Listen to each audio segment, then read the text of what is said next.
Zooey Mama! How's it going, everybody? I'm here today to cover the newest card coming to Marvel Snap, fan favorite, Beta Ray Bill. I'm going to give my thoughts on the card, details of how he works, and I'm going to show you 3 different decks that I've come up with that I will be playing week 1. I do have the deck codes in the description for this video for your convenience, so go ahead and check those out. And then I'll give my final thoughts on Beta Ray Bill and how strong I think he is and if he is worth trying to chase after with your very precious resources. Now, before I get into all that, I do want to just address a statement that I've seen a lot recently about our boy Bill here, that people are saying they love him as a character and they think he's going to be a fun card, but that he might not be that strong, but they're going to play him anyways. And I do not agree with this statement. Okay, I agree he's a great fan favorite character. I think he'll be fairly fun, but I don't think he's going to be as weak as people think he is. In fact, before the season started, I actually had Bill as my second strongest card for my predictions for the season. Okay, I had him ranked number 2 as the strongest card coming out in January. So I think he's going to be pretty good, and I think there's something a lot of people are missing. They think he's just like Thor, but there's something special there, and I'm going to go into that soon. But to give just a quick cover, Beta Ray Bill is a 4-cost 6-powered card. He was originally data mined at 5 power, but the most recent data mines have him at 6, so that's great to see. With the on reveal ability to shuffle Stormbreaker into your deck, and Stormbreaker is Bill's handy dandy hammer, with the on reveal ability to double Beta Ray Bill's power. So very similar to Thor, but instead of shuffling a 0/0 hammer into your deck, it's actually a 0/1. Okay, Stormbreaker does have its own power, and instead of just giving +6 power each time it triggers, like what happens with Thor, it's gonna double each time. Okay, so if Bill does come down with his base power at 6, it will give him +6 the first time you trigger Stormbreaker, but if you trigger it a second time, that's gonna give him +12. Okay, if you trigger it twice, Beta Ray Bill is at 24 power, and that's pretty awesome. Now, he is going in Series 5. He's going to be a full 6,000 tokens, but he's going to be in Spotlights starting January 30th alongside Galactus and Elsa. And these are 2 cards that have taken some pretty hefty nerfs over the months. Elsa especially, I think, is pretty weak right now. 2-cost tier list video I did with Tucker, we had her C tier. Low C tier. She's not worth chasing after, and the variant's okay. Galactus, I think, is still fairly decent, and because he's not played that much, it actually makes him kind of better. He can surprise people, and I know a lot of people are going to be opening Spotlights for this variant alone. It's an incredible variant. They're doing a lot of these comic series style ones, so you may already be planning to pick up the Spotlights because of the Galactus variant, and the Beta Ray Bill variant himself is also pretty good. I will zoom in that later on my final slide where I give my final thoughts on him. You'll see it close up, but it's a nice variant as well. So it's an okay Spotlight cache. If you don't have Galactus and Elsa, then that's great. If you have Galactus but not Elsa, probably not worth chasing after for Elsa. You do need some other reasons. So let's go into the decks, and I'll start explaining the missing piece that I think a lot of people aren't seeing with Beta Ray Bill. Let's get to it. So the first deck that I wanted to showcase Bill in is this very classic, original feeling combo style on reveal deck. Okay, we have cards like Wong, White Tiger, and Odin, these very simple combo cards, but now we've got the Thor, Beta Ray Bill, and Jane Foster package. Okay, Jane Foster and Thor have worked together. You would play them in a Lockjaw deck. There's some decks right now running Sarah, but other than that, Thor didn't really see much play, and just Thor and Jane Foster alone wasn't enough for a package, because if you didn't draw Thor, then Jane Foster was kind of useless. But now you've got a bit of redundancy. Okay, Thor is one of the few cards in the game that you would put multiple in your deck if you could. Okay, there's a lot of cards out there that if secondary was like, hey, you could put a second one in your deck, you wouldn't. If you could put a second Odin in this deck, you wouldn't. That's too expensive. You can't play both of them. A second Jane Foster, you wouldn't do that. You play Jane Foster on turn 5, she doesn't work on turn 6. If you could have 2 Thors in your deck, you would. Okay, you play one Thor on 3 and the other one on 4, even though it's off curve, because getting more hammers shuffled into your deck having more targets for Jane Foster to pull out, more targets for Wong or Odin to hit, and then even targets for other cards that we'll see a bit later. It's a good thing, okay?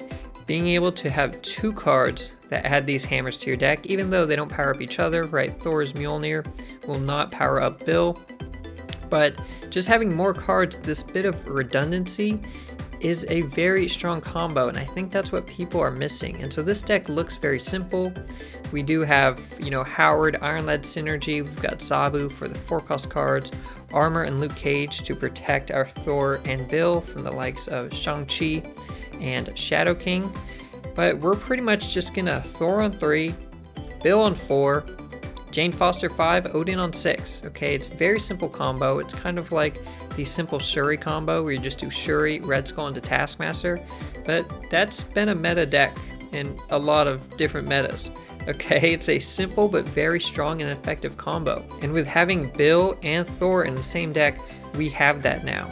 Okay, previously if you did the Thor combo, you played Thor, played Jane Foster to get Mjolnir, play Mjolnir on turn 6 and then hit it with Odin, yeah, you're gonna have a Thor that's really strong. He's gonna be 16 power, but that's just one strong card in one lane, and you didn't do anything to help out your other lanes much.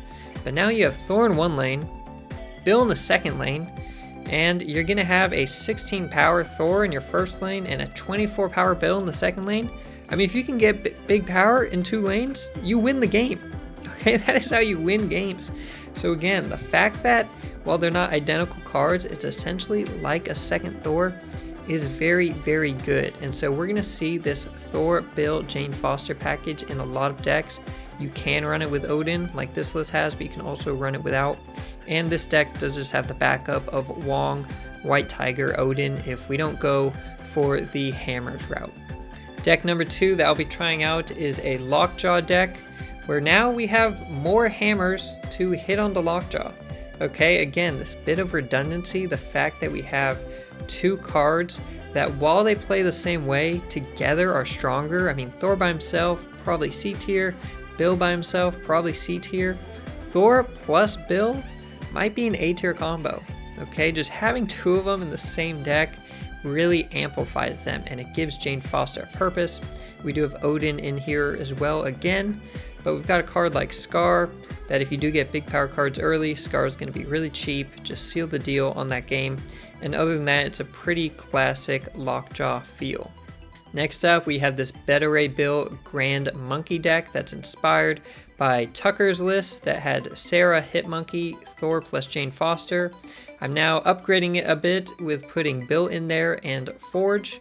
And this is kind of a classic Hit Monkey looking list with the Sarah Miracle style. But the great thing here is if we don't get Sarah, we can still put a lot of triggers on the board for Hit Monkey. Because if we did get Thor into Bill into Jane Foster, you play 2 hammers on turn 6 alongside Mysterio. That's already 5 cards played.